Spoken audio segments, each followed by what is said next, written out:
I'm not recording. Alright, here we go. This is my first time watching the so we can wait. So Jackson. Okay, let's do Jackson first.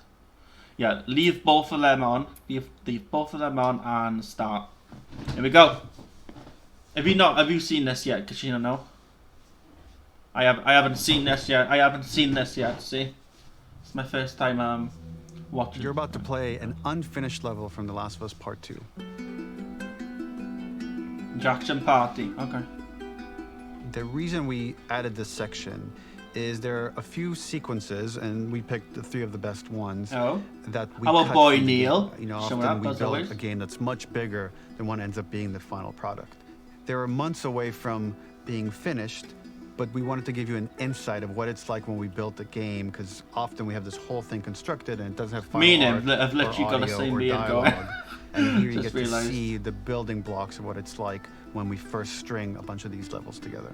This is the intro to the first deleted level, and this one is the roughest of the 3. We wanted to show more of how Jackson operates. So this is the festival where Ellie ultimately kisses Dina. This sequence would have come very late in the game as a flashback sequence while you're in the farm with Dina. And we wanted to show what is the rest of Jackson doing, and wanted to put on the stick, make it interactive. So you could see when you're outside, there are all these almost like carnival games that you can play. You could mix drinks, you could play with these kids that are playing a sort of clicker Marco Polo, sit down and listen to conversations. And all the different interactions were first or second pass, very, very early passes. The building blocks are there, but nothing is final. And ultimately, while we were very excited by this sequence, it's pretty fun and lighthearted. It just slowed things too much as we're barreling towards the end of the story at this point. So again, reminder, rough, missing audio, missing animation, missing gameplay tweaks, missing dialogue, but pretty representative of what it would have been. So enjoy. All right, let's do this. It looks interesting. Oh, Ellie. Oh, hello, girl. What are we doing?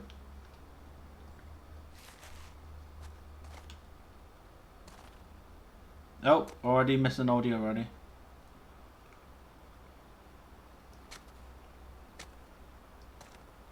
Okay. Let's do this. Originally, this level was going to transition us to farm. We would go all the way through to the dance, where Ellie and Dina share their first kiss. Then we would play through farm, and when Ellie plays the guitar at night, she would remember the Seth incident. So, the opening for this was a little tricky. We needed it to match at least a little what you might expect emotionally coming from prior beats, because we were already purposefully disorienting you in time and space. Remember, you just came from this huge fight. To jump straight into it would have been a little too jarring. After some back and forth, we rooted it in Ellie's nerves, calling back to her hands shaking in the theater. But this time, for a much more innocuous reason we'll find out later. She's nervous because she has a crush on Dina, who is the only reason why she's here at the dance. Yep. Hell yes. Okay. Something we really wanted to do was highlight the way their lives had turned upside down since she went down this path. We had this idea of recontextualizing all of our usual gameplay mechanics that were designed for really violent ends. The workbench, door bashes, throwable weapons, and even the infected, which is my personal favorite. Peppered throughout the level are moments of levity or shared history, all the while seeing how happy and mundane they all were before her huge revenge odyssey. Oh, okay, that's cool. Okay. You watching this, Casino? You can talk if you want, Casino. I don't mind. Oh, what are we cooking beer? Are we cooking pig? Oh wait, no, it's not even pig. It is a pig, but it's not like fully developed.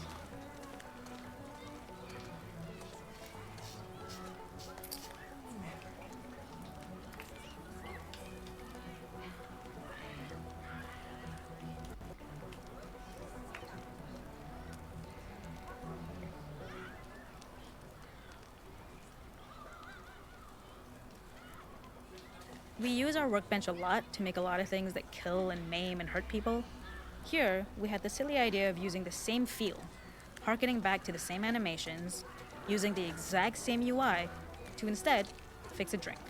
Like the workbench, you could pick your base, and then you could add something to it. And at the time, we had some different reactions from Ellie based on how strong you chose to make the drink. Something we wanted to prototype, though, before it got cut, was picking up some ingredients around to add, like a lime or maybe a bottle of someone's favorite whiskey or salt, like you were earning upgrades. We also toyed with having Ellie carry around the drink you made and occasionally sip it, psyching herself up to go talk to Dina inside because she's nervous. It got too noodly, though, because she would need to keep placing it somewhere before she did anything, so it would have ended up more trouble than it was worth.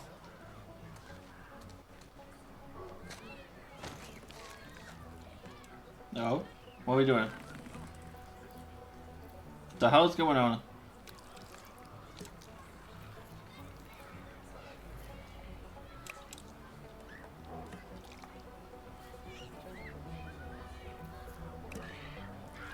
Wait, there's nothing there. Dude, there's nothing there. What the hell? There's nothing there! Okay. Yeah, there's nothing there. Okay. The makeup artist is pretty simple. It's one of those little in-game scenes we peppered in to make it feel like Ellie had roots in the town. Hallie, our writer, mentioned that in her mind, an ex-girlfriend of Ellie's tattooed her arm to cover up her scar. So we figured this might be the only time you get to see that. We wanted to hint at it and allude to it and make it feel like there had been so much more that had been happening and so much more that Ellie threw away. Okay.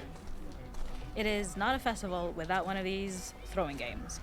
This one, of course, uses our throwable system where you're often chucking explosive things or stunning things, but for a more wholesome purpose, although some people take this game really seriously. A fun aspect of this is if you did well, you could win a toy here. Ellie would place it in her pocket. If you had done this, you'd find the toy with JJ, the baby, later back at the farm. When we cut this, Aww. the toy made it through anyway because it was so cute. It is the same one you see on the tractor at the farm. Yeah. Ollie the elephant. Oh, that's cute. Okay. Okay.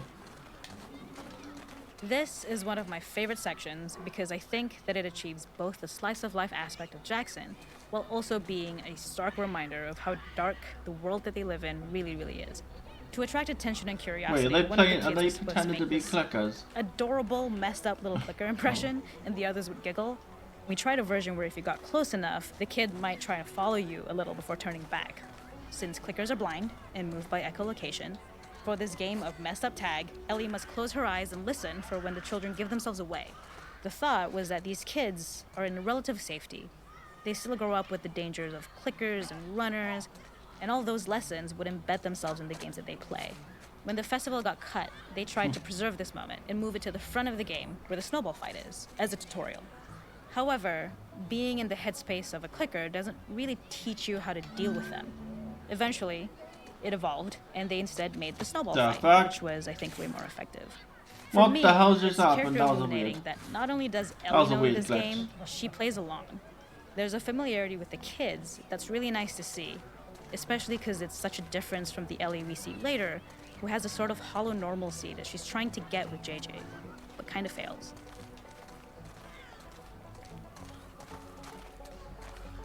Okay, number 7. There's a hidden spot at the back that was just a bit of fun. It was highlighting Jackson's normalcy with something we would find in a real world. In the back, you would find teenagers finding some alone time with each other in a dark corner of a party. It was rewarding the player for peeking into a hidden corner, but ultimately redirecting them back to the festival. We also had versions of them smoking weed here, despite Maria's consternation, probably having gotten it from Eugene. Okay, that was cool. Well done, yeah. Oh, hello, Maria.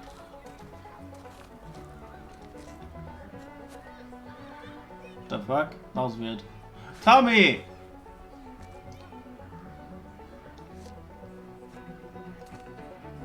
Cause that goes to the... Okay. That's it? Okay, right. Okay, that's the first one done. Alright, here we go. Let's play the sewers one. Leave that on. Let's do this.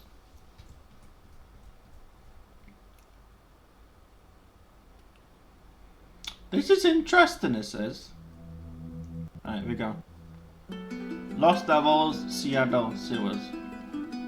In this second deleted level, which is an extended sequence of the sewers in Seattle, this comes on the heels of where Ellie goes into a building and she survives an attack by stalkers and gets thrown out of a window and gets swept away by the current. And then we cut this section that used to be there in the final game. Now you will get to play it. So this was a way to get a bit more interesting puzzles, interesting traversal, figure out how Ellie can navigate the sewers with the fighting current. Ultimately, with a lot of these levels and these sequences, the reason why we cut them more for pacing purposes. But here it is for you in this very kind of raw form that part of it will feel finished, parts of it will feel like assets are missing as far as audio, animation won't be final, but it's a glimpse into what a game looks like when it's months away from finishing. Enjoy. I will, Neil. I will, dude. I will.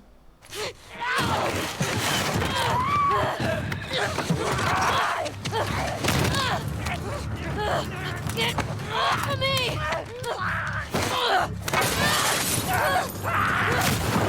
We've only just recently done this, by the way, just so you know, this bit anyway. Recently just done this bit, remember? If you're still here anyway. I'm doing this bit again.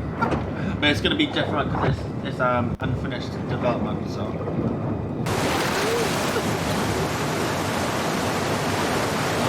we go.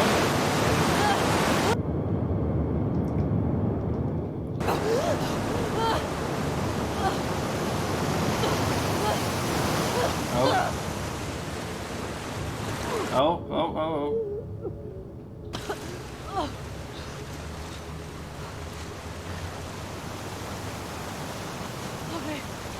Okay. Can I climb up here?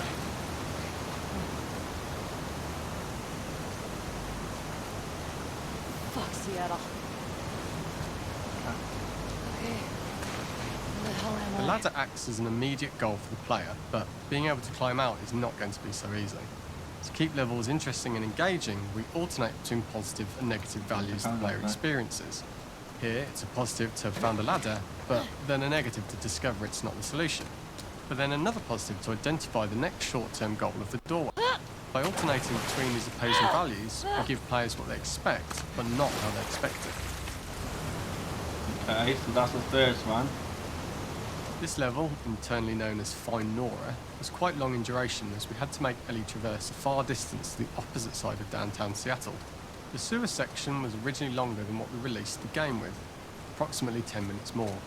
This was one of the few areas of the game that used water flow as part of a traversal puzzle. The player has to go upstream to use the current to get to the platform to reach the other side. We mostly cut this mechanic game-wide, however it remained in essence in the section swimming to the aquarium as Ellie, when you were avoiding the waves. Alright.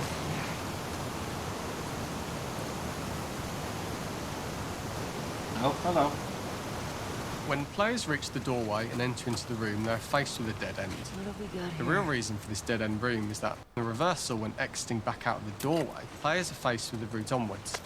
A pipe that they'd not been able to see when they were swept past it on the way in, and something that was hidden from view when on the side platforms. The intention here being that the only option is to go off the standard path in order to search for a way out. Get me the hell out of here. Okay. Yep, okay, come on. Throughout the rest of the level, we also use light to indicate to the player that they were heading in the right direction. At each turn, however, we block the direct route forward. Players would know that they just have to keep finding alternative paths, promoting those feelings of being desperate and trapped.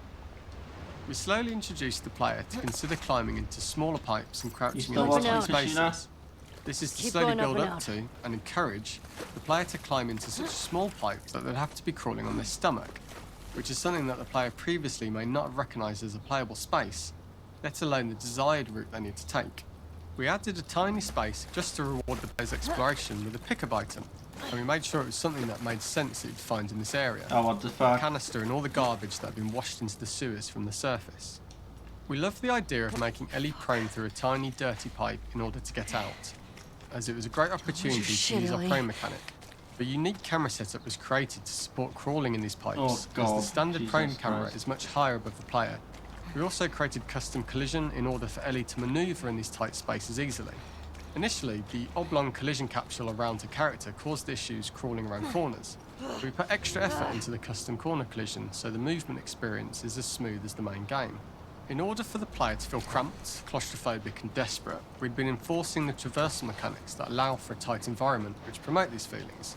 We introduced the use of the squeeze through so that we can keep the player feeling enclosed and tight, but without repeating the same geometry.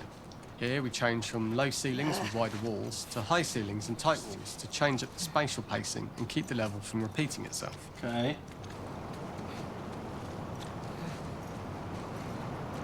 This is so cool. This is literally so cool. Oh, another one. Originally, we had the waterline much higher here, so players had to swim through this tight tunnel.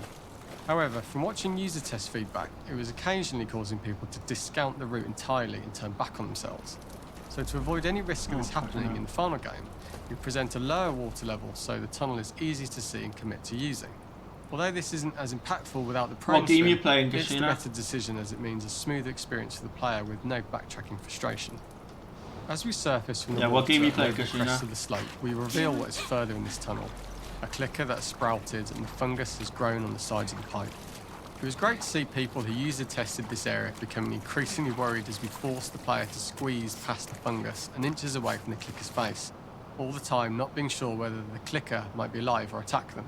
Although we aren't as cruel as to force a what clicker the attack in fuck? such close proximity, we do have a payoff for this moment. This clicker momentarily turned into Joel to show Ellie's PTSD from what happened to Joel at the start of the game. Ultimately, we decided to save this moment for the farm level, as it was more impactful there because it could become the centrepiece of that experience. Whereas in the sewers, we weren't able to make it as much of a narrative point and give it the breathing room and reaction time that it deserves, given the tight space. Oh my fucking god! What the fuck? Oh wow. Oh, that's messed up. That's fucking messed up, that is. What the fuck? Wow. Oh wow. Shit! Holy shit, man. Crazy. Ooh. Holy shit. That was scary. For the final section, we eventually opened you out into a wider area as you traverse through such tight spaces leading up to this. So changing the environmental pacing makes it begin to feel like we're coming to the end of Ellie's ordeal.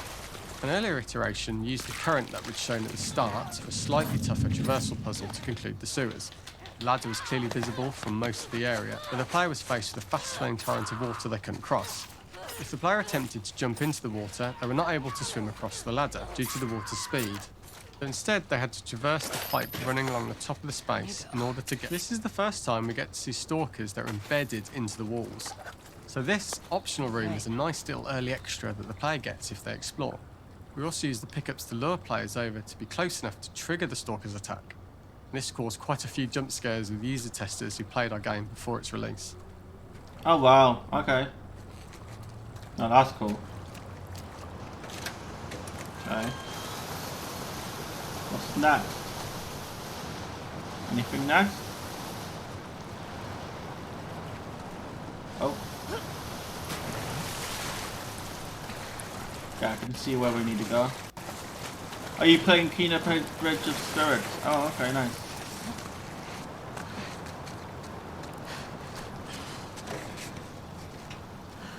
Using this pipe was retained in the iteration we shipped with, as it's the last of the extreme methods Ellie has to undergo in order to escape the sewers, and what she will go through in her pursuit of revenge. Okay, so 2 more. So this one and then 1 more. This is number 16, yeah? The last ladder climb is quite lengthy, and although we could have trimmed it down to a shorter climb, we liked how this last segment of the journey built anticipation for whether there was success at the top or not after all you've been through. Ultimately, the ladder exits out into the subway station, which is how it connects in the final game. Ellie then has to find her way to the hospital from here, crossing paths with the scars for the first time. Yep, that is what happens.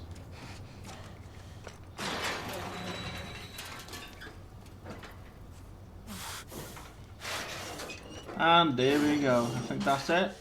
Yep, okay. Okay, that was cool. Alright, here we go, the hunt. PTSD. Hopefully there's no more fucking PTSD shit. What do you think of the commentary? What do you think of it so far, Katrina? You like it? I am. For this third and final deleted level, what we call the boar hunt sequence, this was a sequence pretty late in the game. It was right after the whole Seattle Abby sequence where Abby spares Ellie. And then we wanted to come back into Ellie's story, but keep it a bit mysterious of how much time has passed, where is Ellie now? So we're coming in on Ellie and she's following a trail of blood. And we wanted to mirror in a way the deer hunt sequence from the first game, but this time do it with a boar. And there's something with Ellie that now she can't let go of this violence. She's pursuing it, even against this innocent animal. This was another opportunity to show how the violence that Ellie has experienced, the violence that she witnessed being afflicted onto Joel, is still sticking with her, and she's still experiencing these PTSD moments. This was a sequence that was pretty far along and was cut pretty late in production. Parts of it are still really rough, but the gameplay, the building blocks were all there. I think you'll have fun to see, like, again, a rough, unfinished sequence that you can play. You can see all the way to the end, and including a cinematic that we end up cutting. And the remnants of the sequence ended up being mentioned in Ellie's journal. So this part of the story that we developed still made its way into the game. It's kind of optional stuff that you could read about, but here you get to experience it. So as a reminder, this is pretty rough, months away from being finished, but you get to see it now. All right, let's do this last level thing, shall we? Let's do this last level.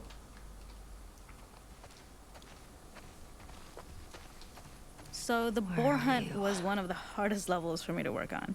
It was a huge challenge with the systems that we had, and we kept trying, but it never felt quite right.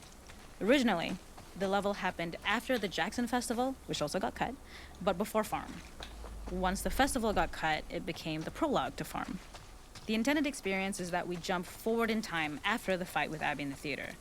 We don't know where Dina is. We likely assume she's dead because she was just bleeding out.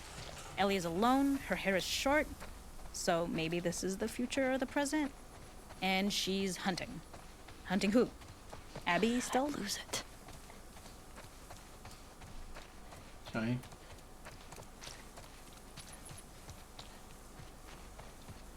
Wait, where the fuck are we going?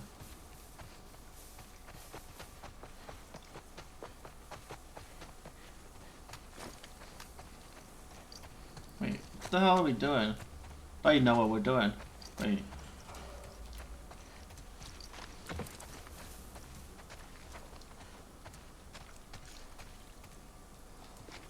Oh, here we go.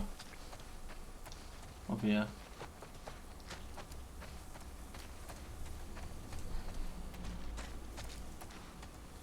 In early iterations of the fight, it was more arena-like. The player slowly whittles down the boar's health. Ellie gets more visceral and more vicious. We get a little worried about her. As the boar gets weaker, more panicked, more feral, and we start feeling sympathetic to the boar was the hope. In all of these iterations, especially of these wider areas, it required custom AI and scripting to make sure it continued to feel organic as an animal, but we really needed it to do specific stuff. It needed to be able to close distances really, really quickly. It needed to charge to attack, but we wanted the feeling of hunting, so we needed to track it down from afar. And we also needed to discourage the player from attacking the boar when it's that close, or it would kind of turn into this melee kerfuffle. How do we do this in our world while keeping the boar believable? We must have gone through 5 or 6 iterations of the boar fight and all, and every single time it changed pretty drastically. We split it into clear phases, where one was like all long range. We tried another where you're getting close and you get the jump on it quite literally. You're jumping off of a rock to attack it. And then finally, we tried a bunch where you almost sort of go around a bunch of trailers and try and wrestle it. We uncovered after some time that taking down a boar over several phases felt very laborious and a little dramatic. It was comically long. It felt too boss-like, I can tell. a little too gamey. I can tell it was long. We decided to cut the first few phases, and we opted for a cold open after the boar had already been hurt off screen. So that allowed us to focus on feeling like we're closing in on prey and to introduce the boar when it was at its most dangerous. Fucking hell. Already hurt, already feral, much too close for comfort. And so the thinking was it would bring us more into Ellie's mindset. Is this really hunting for food, or is she hunting for some other reason? Yeah, for some other reason, most probably. The gas station was built to highlight the boar's destructiveness. Since it's cramped, the boar feels larger. We also feel trapped with it, though perhaps it's trapped with us. When it charges, it gets to us quickly, so we must be on our toes. This made it more aligned with Ellie's sort of hunting for trouble mindset. Listening became more important, as well as moving around slowly so it didn't hear you. Could you spot it before it saw or heard you? And could you get a shot off quickly enough so you could dodge out of the way? Or is the shot worth the cost after? It feels like a gamble. By the end of the fight, everything would likely be in shambles, the boar would burst through the back, and Ellie would follow it and finally enact revenge. Fucking hell, Jill. Jesus.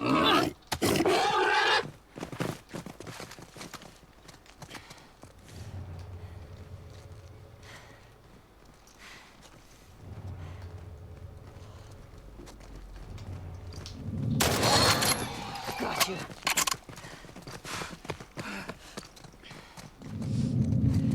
Oh, bitch. Nowhere to run. Oh, what the hell? Oh, the last one. The boar kill was supposed to be anything but glorious.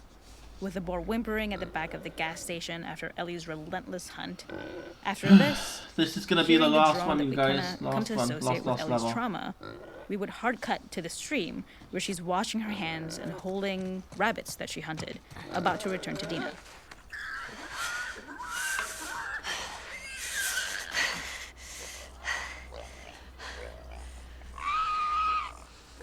Jesus, okay.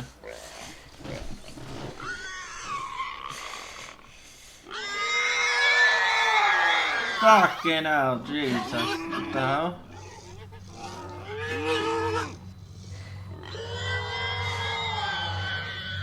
What the hell's going on? Oh my fucking god! It was fucking Joel then, what the? Oh, that's PTSD shit.